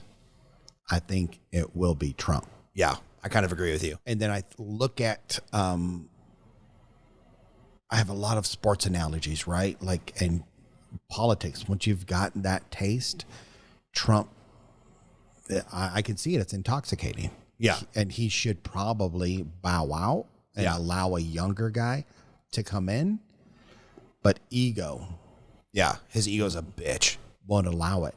Right. And I think the worst thing that the Democrats could have done is indicted him. And they've given him too much power. Yeah, they give him so much more airtime. They could have stopped talking about him 2 years ago, and I think he would have just been like the crazy uncle who says crazy shit, and you're like, oh yeah, Uncle Bucks, he's crazy, but we still love him. But I think they just keep giving him so much press, and even if they agree that he should be impeached or indicted or arrested or whatever, and we could argue about that to the cows, even if they agree with it, just fucking put the guy out to pasture and stop talking about him. Stop talking about him. You're confirming all the stuff he complains about. Oh, the deep state is against you. They're coming for you next. They're coming for your guns. They're weaponizing the FBI and the IRS again. You're playing like right into the dude's hand. Just stop talking about him and it'll go away. It's like, oh God. And the worst thing to watch is what they've done for Hunter. Right? They just let that slide underneath the table. Yeah. Can you imagine if that was one of Trump's kid who had pictures out them of him banging a bunch of hookers, smoking crack with a firearm in his hand? I think the best character, or lack of character was when he slept with his deceased brother's wife. Yeah. Yeah. I mean, come on, man. Like you Just bang, guy code. This is like, yeah, you bang your dead husband's wife, or I think it was his dying husband's wife. I think he was still alive when he banged his wife. Yeah. Like, come on. Like, I can't trust a family that raised a kid like that. I'm sorry. I know everybody has a bad apple in the family, but dude, come on. There's certain lines you just don't cross. And he crossed it. Yeah. And then he had the baby with the stripper. I mean, that could happen to anybody. I know, but besides all of the other stuff, you just sit back and you're like, if that had been Donald Trump Jr. Well, do you remember, this is interesting to look up. Do you remember Jimmy Carter's brother? Like, thank God the internet wasn't around, because a lot of people don't know this. Jimmy Carter's brother, if you just Google him, is this super weird redneck, would wear overalls with no shirt on, say the most outlandish shit. And it was a concerted effort to hide that guy during the 1976 election, because they were like, dude, if this guy gets any interview time in one of the big three, news stations or newspapers, we're fucked. It's going to torpedo his career. And that's almost in our lifetime. I was born in 79. Yeah. But so in my lifetime, it was like, oh my God, we got to hide. You look up who Jimmy Carter's brother is, Chris. I want to say his name was Bill, because it's like a joke that he's Billy Bob or something like that. But he was just like a total nutcase. And it was like, hide him, blah, blah, blah, blah, blah. Just don't let anybody interview him. It is indeed Billy. It is Billy. Yeah, I knew it. I knew it was Billy Bob. And not the Bob part, just Billy. I'm pretty sure should have added Bob. Should have been Billy Bob. Yeah. Been Billy Bob. And now it's just like, no, this is just totally normal. It's just bonkers to me. I do have one, not conspiracy theory, but one prediction. I think maybe the only person that Trump could possibly subjugate his ego to is one of his own kids. So I hope some political operative comes to Trump at the end and he's like, all right, here's the deal. You drop out, let DeSantis become the heir apparent, and he'll pick Ivanka or Trump Jr. or somebody to be the vice presidential running mate.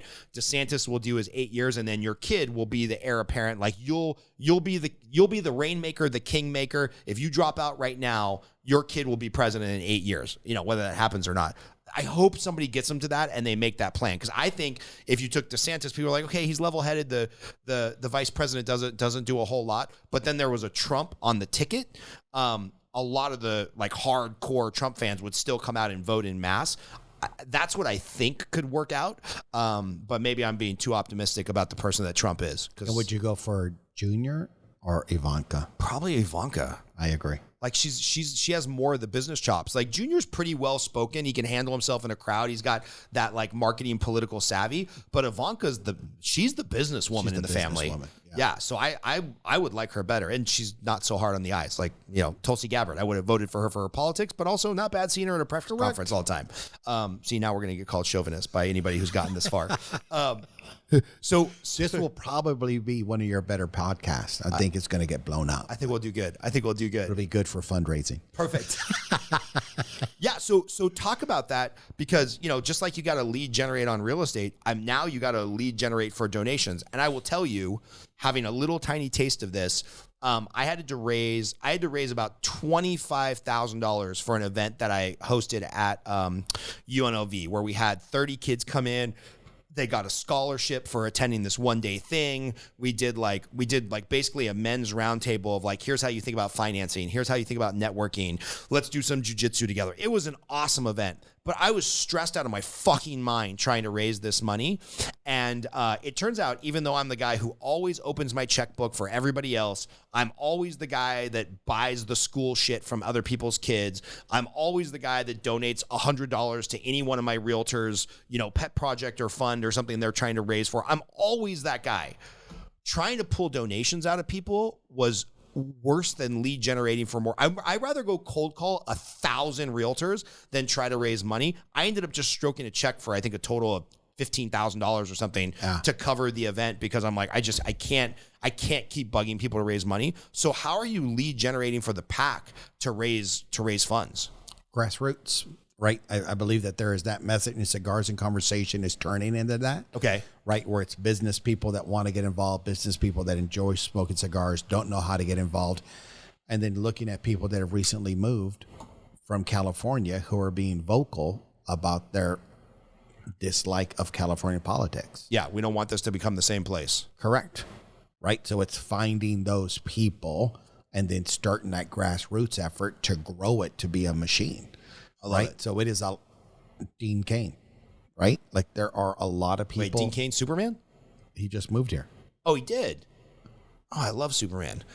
Dean Cain was one of the best Supermen. And he said he moved here because of the California I've been living in is no longer the same state. Yeah. There are a lot of people that are getting vocal about why they're leaving. Yeah.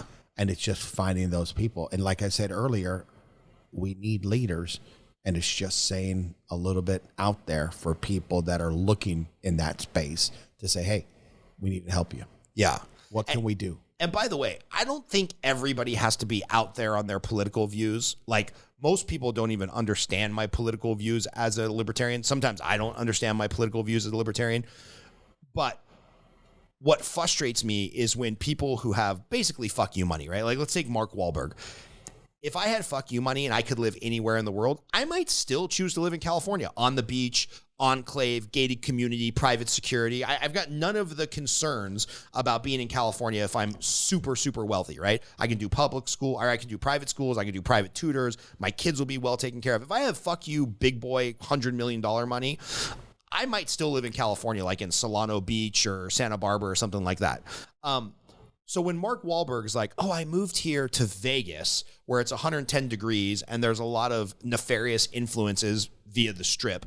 I moved here so my kids could have a better quality of life. Shut the fuck up. Just be honest and say you moved here because the property taxes and the income taxes in California are out of control. Like, just man up and talk shit about California, which you know you want to do, because you moved to Nevada to save yourself several $1 million a year in state income tax. Like, just say that out loud and like maybe rally a group of people to be like, oh yeah, Mark Wahlberg or anybody, insert any rich person who can live anywhere they want in California and have private security and private schools and stuff. Like, they're even sick of it where they're like, I'm leaving the epicenter of culture, entertainment, beaches, amazing restaurants to go live in Summerlin, Nevada, 30 minutes from the Strip with a bunch of big box stores and not a lot of whole great restaurants, in my opinion, for the better of my kids. No, you're moving there for the property taxes. Come on, give me a break. And you're moving there for the income taxes. And you're moving there to get out of the crazy policies where, like, you might get shot if you walk into 7-Eleven because there's no law and order. Like, what's it going to take to get those people,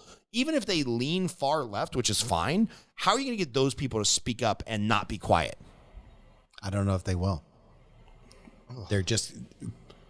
And the amazing thing is the amount of money that Summerlin was willing to put behind him for that Sony studio. Yeah, because they're building a soundstage out here, right? They're going to make movies out here, which makes sense. Like, the Vegas Strip is so iconic to film anywhere down there, or a closed casino or a closed hotel. Like, there's so much opportunity around here to film good stuff. So it makes sense that they would have a sound studio. But like, just be honest about it, you know? Yeah. I love all my friends. I do a ton of loans for people in the entertainment industry. And, you know, some of them were really good friends. We can talk like this, right? And they're like, yeah, I just, my husband, he's a commercial director. He's always in Albuquerque, New Mexico, or Baton Rouge, Louisiana, or, northern Atlanta. And I'm like, oh, I wonder why that is. Like, maybe it's cheaper to make movies out there. And studios can say whatever they want about politics. They are a for-profit industry, and it's just not profitable for them to shoot in California anymore. Like, there has to be a reason for this, right? And they're all leaving. Yeah, and it's hard to help people connect the dots. Like, I'm not saying you have to be crazy. I'm not saying you have to be a QAnon believer or vote for Trump, but like, can't you kind of see the problem? Like, and they continue not to stand up. And just like you said, like Mark could have said, and I always wonder when some of these guys come here, like which one of their businesses is going to sell? Yeah. Oh, totally.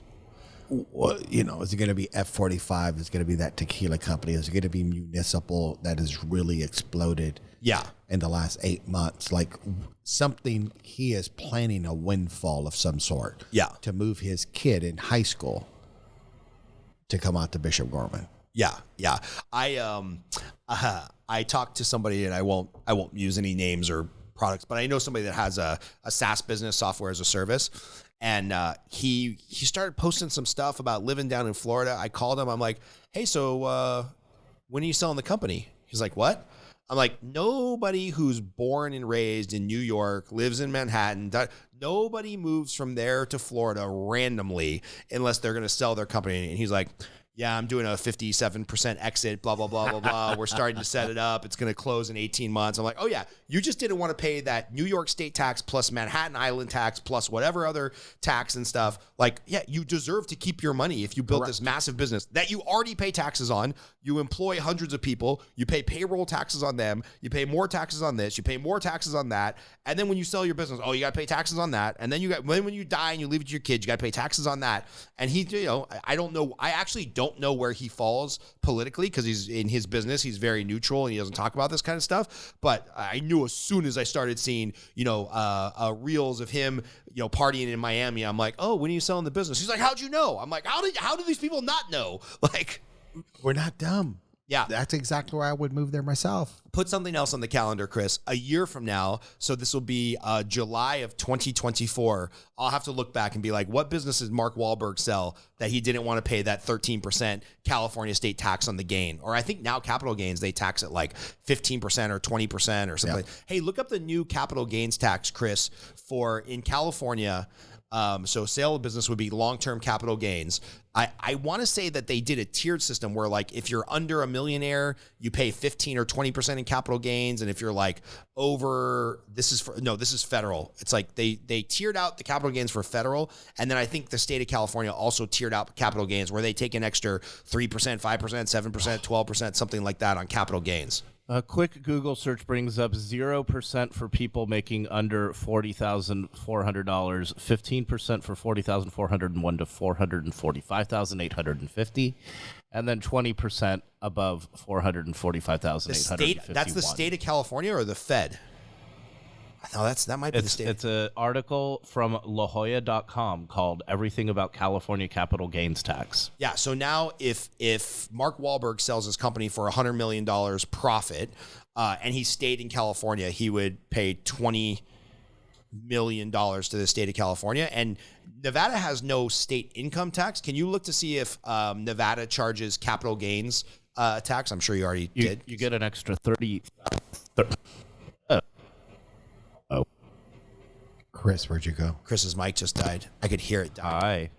Hello. Yeah, we're gonna be moving the podcast studio just in time to rewire everything. Perfect. Anyway, yeah, if you're the head of household, you're afforded an extra $30,000. What about Nevada? Does Nevada have capital gains tax on individual earners? I know they don't have income tax on like W-2 wages, but maybe they have a capital gains tax because obviously they have some other business. Nevada does not charge capital gains tax on the state level. Well, there you go. Well, I guarantee you, I'm going to call you 1 year from now when that calendar reminder comes up and be like, yeah, you sold that 45, bro, for 170 million. That's why you don't pay 20% on 170 million, 34 million. That's a lot of money to keep for your kids. So maybe that's what he was talking about in his mind. He's like, I moved here for a better life for my kids because that 34 million he would have just randomly ate shit on and paid the state of California. Yeah. He'll put that in for a trust for his kids and they'll never have to work if they don't want to. All right, so good on you, Mark Wahlberg. I'm not going to talk shit about you anymore for not speaking up.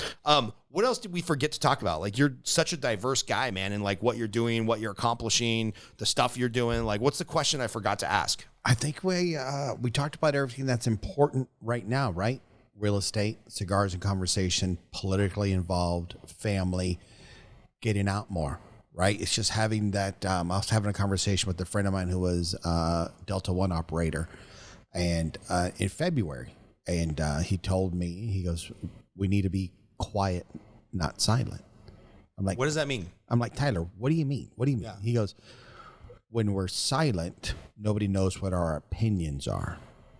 When we're quiet, everybody knows what we do and where we stand. I'm not telling you to preach, but just throw little nuggets out there and let others know what you believe, right? So that's what I've done more this year. This is my second podcast this week. Nice. Right? A lot of people ask, Rich, what do you do for work? What do you do, mentally? Like what's your workout? Like, what do you do? Right? I have a lot of different routines that I do, right? And it's just being a little bit more out loud about how I operate. Yeah. Do you, you mentioned you're second or third generation here? Third generation here. So like you're an American more than you're anything else. Yep. But do you get any shade because you're a minority or a Hispanic or you're browner than most? Do people like throw shade at you for being a conservative minority? No. Yeah, I'll tell you what's interesting is that I had one of my business coaches, right? So I'm sit on certain boards, I do certain things, and I talked to my coach about this, and he goes, "Well, listen, man, if you were to look in that room, I bet you're the only Mexican without a college degree in that room." There's never really conversations about it, but I have had, Scott, when I tell people I'm Mexican, they're like, "I thought you were Italian." And I'm like, no, right? Robledo could be Sicilian, and people just assume certain things until you tell them that, hey, I'm Mexican, right? And then the other one sometimes is, my kids go to public school. They're like, "Why would you do that?" Right. Well, we made their decision to send our kids to public school. So there's always misconceptions and stereotypes of people. Right. But very seldom is it said out loud until you have a conversation with somebody Right. separate from that group. Right. Right. And then you tell them, right? Very few people know that we were less fortunate growing up. Very few people know that my father was abusive, right? Very few people know that my mother was a teenage mom, right? Very few people know. Even my wife, when we started dating, she assumed I had a college degree because of the people I worked with and who my clients were. She goes, "Well, I just thought that you had gone to college." I said, "No, I went the Air Force route, and then I got into sales. And because of sales, I did really well at Cox. So when they changed the requirement to have a 4-year marketing degree, I was already one of their top salesperson." Yeah. Right. So I'm the guy who sometimes talks to my friends' kids to tell them that you can be successful and go that route, the less traditional route. Yeah. I love that some of these tech companies now are saying, hey, if you have this certification or you went through this workshop, like that's plenty in lieu of a college degree. Correct. Because why does somebody need to go to the socialization of Chicano Americans through underwater basket weaving? Like that doesn't mean that you need that to be a good idea person at Google. But if you have these hard skills and you show some promise, like awesome. Like I love that. I love that. But I watched the movie last night with my kids about the janitor who did Flamin' Hot Cheetos. Yeah. Is that a true story? Yes. I've heard conflicting stories. So there's like that. conflicting stories because they were also doing that same type of spice at the same time in the Midwest. However, he was given that position at Frito-Lay, and he was a janitor.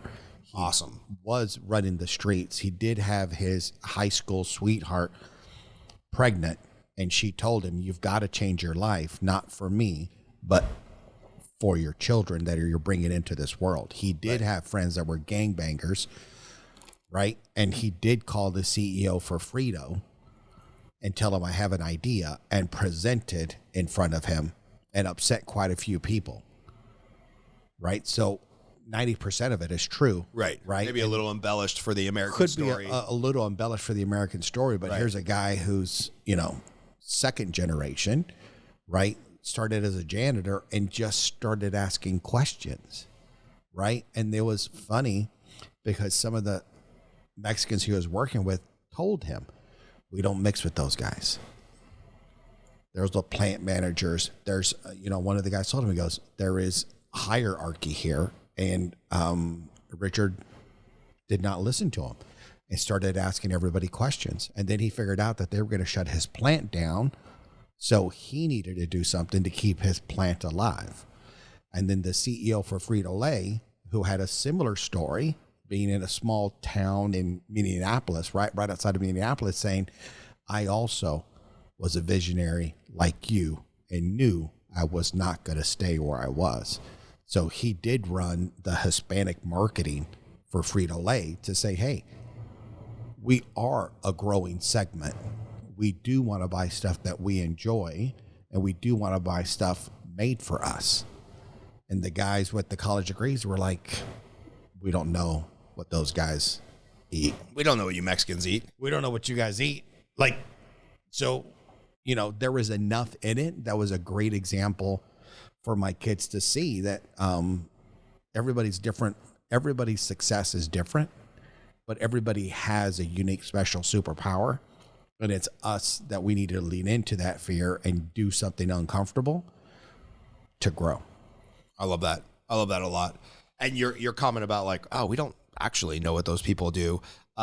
It's always funny to me when somebody is, it usually happens in politics, but it happens in a lot of fields. Like they're pontificating on how we need to do this and help these people. And I'm like, do you even know any poor people? Like honestly, do you go to a gym, like a jiu-jitsu gym where I go, where there's a, you know, huge spectrum of very wealthy to like dead broke, right? Like I'm doing this kind of just for fun and to get fit. And there's other people that are like, oh man, I don't know if I'm going to be able to afford the $100 for my gym membership next month, right? Do you ever go to the movies with a mixed crowd, or do you just stream everything in your bedroom? Like, do you go to a spin cycle or the YMCA, or do you just have your Peloton and stay in your own little bubble? And it's like, it cracks me up when people are pontificating on this stuff. And I'll just ask them like, do you know any poor people living on the west side of LA where a starter home's 2.7 million? They're like, well, not really, but I've been told that this is what the poor people want. I'm like, you should come hang out with me for a while and like hang out with some real poor people. It's bonkers. I love working out at this boxing gym, right? Bones Adams, former featherweight champion, has a gym, and I go on Tuesdays, and there are 25 Mexican kids from 7 to about 22, and they are in there, and you know this is the only way out. And Bones goes, why do you come? I said, because I got to remember where I came from. Mm-hmm. Everybody sees the Rolex, the car, the house, and they make an assumption of me, and they assume certain things, not knowing where I came from. Yeah. And that's a reminder for me to never forget.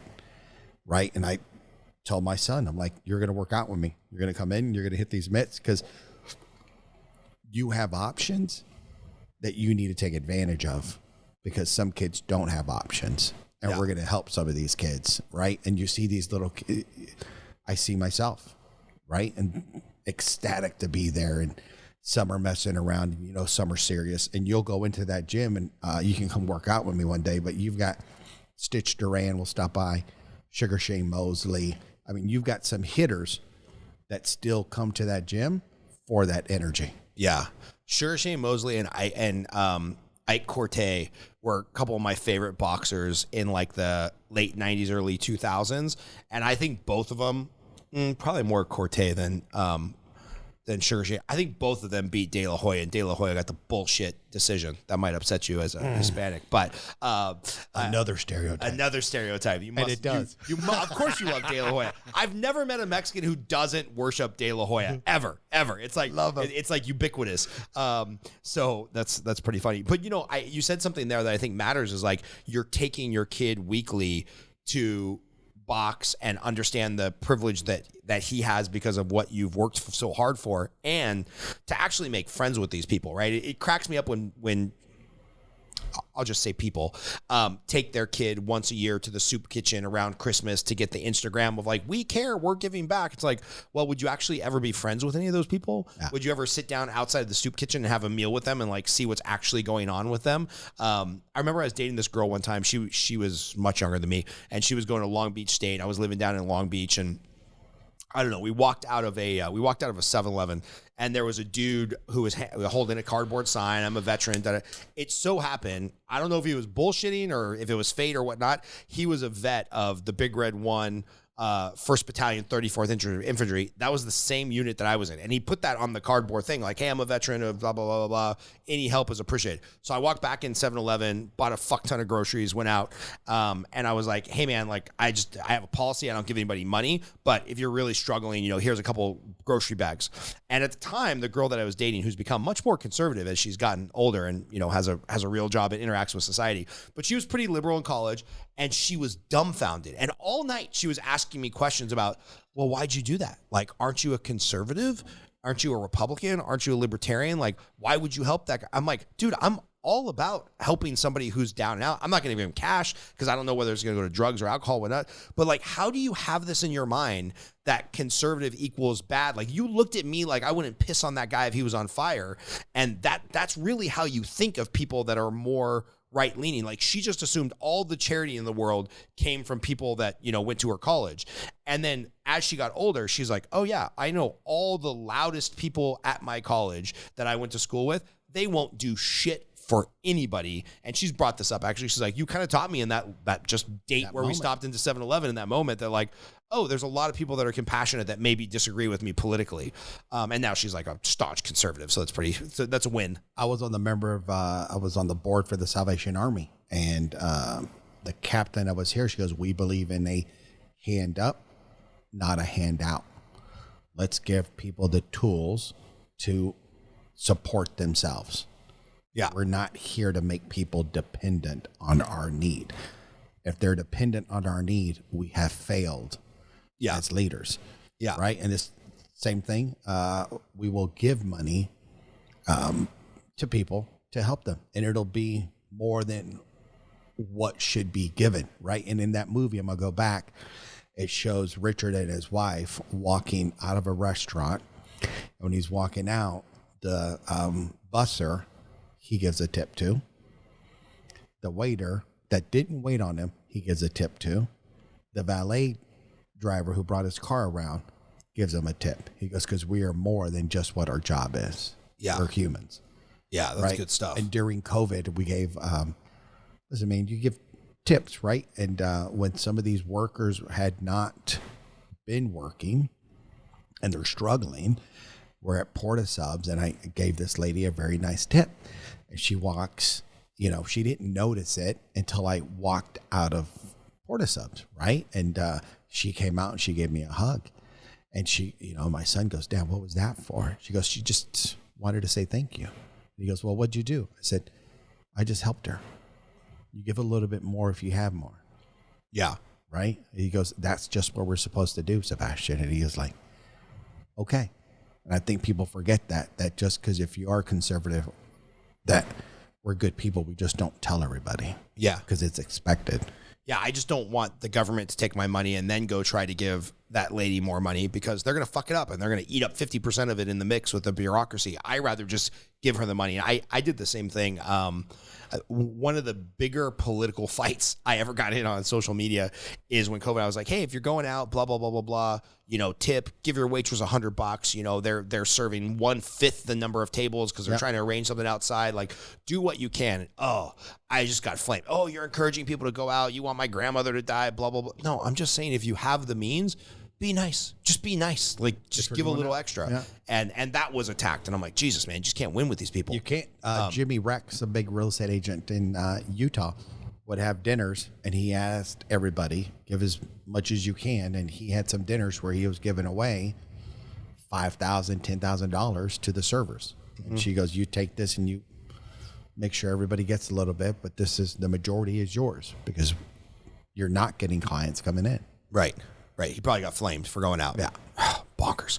So anyway, I always like to wind down on these two questions. One is, again, this is going to come out. This will probably come out because we're a little bit ahead, thank goodness, on podcasts. I should probably quit saying that that's rare, because we're actually been ahead now for like a year. You literally say that at every podcast. I know I'm going to stop saying it. So stop me from saying that, Chris, because we're ahead now. We're habitually ahead. We're the type of people that are always ahead, Chris.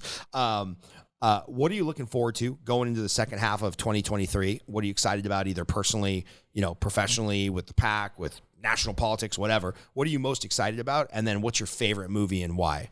I always feel like that's a good question to get to know somebody better. Oh, I'm going to answer the favorite movie first. Okay, go for it. Okay, go for it. Training Day. Amazing movie. Denzel. Yeah. Right? To see the relationships in that movie, to see how he gets in trouble, how he tries to get out. The young kid who's eyes wide open. Yeah. And the decisions that young kid has to do. Yeah. Right? And then the fact that Ethan Hawke was going to get killed in a bathtub, and his act of kindness for that guy's cousin saved his life. Yeah. A lot of people don't remember that scene, but it's a super powerful scene. Super powerful scene, right? And then you can show what a bad leader does, and that was Denzel, right? Even when he had his girlfriend and his son and did not help at all, right? I think that movie, for Denzel to get, the awards and the accolades from that, and Denzel being a great, actor, and then his other movie, Man on Fire. Oh, a couple people have brought that up recently. That's like the best revenge flick ever made. Ever. And it's revenge to the point to where he knew what he was going to do. And you have, when they asked that, when the Mexican detective goes, how do we stop? He goes, he's an artist, and death is his canvas. And he is painting his masterpiece. And for him to be that methodical, but also for him to know what he was going to give up at that end. Oh, bro. Like, he walks across that bridge, hugs that little girl. Yeah. Knowing that he was going to get tortured and killed. Right? Like, I think too many people are afraid to do that sacrifice. Yeah. That's such an amazing. I'm going to have to go rewatch that. And I'm sure my wife missed pretty much her entire childhood of pop culture until she met me, and she just never went to the movies, and then that's our date. I'm almost certain she's never seen that movie. I want to watch that with her and see if she has as much of a visceral reaction to it as any guy I've ever met. Where you mentioned that movie, you mentioned Last Watch with Jake Gyllenhaal, and I always forget the Hispanic actor that's in it because he usually does comedy stuff. Richard Pena? Yeah. Dude, they killed that movie. Like, any guy I've ever met, you talk about certain movies, they have a visceral reaction. Yeah. I'm interested to see if my wife has the same reaction now that she has kids and she knows what a sacrifice that would be. I'm gonna watch that with her. Yeah. Thank you for the recommendation. And then, what are you looking forward to going into the second half of the year? What's on the Rich docket that you're pumped up about? You know what I'm pumped up about, and I've only gotten pumped up about it the last 90 days? Turning 50. Oh, you're almost 50? You look good, dude. What's your skincare regimen there? Gallon of water, right? I'm 49 and I turned 50 in 3 months, which is in November 13th. Yeah. Right? So this last 90 days has been periods of reflection. Like, okay, what do I need to add? What do I need to change to become a better person, man, father, husband? Because in 10 years, my kid is going to be 18. What lessons do I need to give him? God forbid I pass in 3 years, right? And we just started reading Jocko Willinuck's book, Warrior Kid. Yeah. Right? And it's just these, I'm thinking now of the legacy. Yeah. What tools and gifts do I need to give my kids so that they can be good humans? So I'm looking forward to turning 50. Dude, what a great way to end a podcast, man. Would have never guessed that you're almost 50. Congratulations, making it this far. And, with modern technology, you got at least another 50 years to change the world. So that's it. Thanks for being on, Rich. I appreciate you, man. Appreciate it, Scott. Thanks.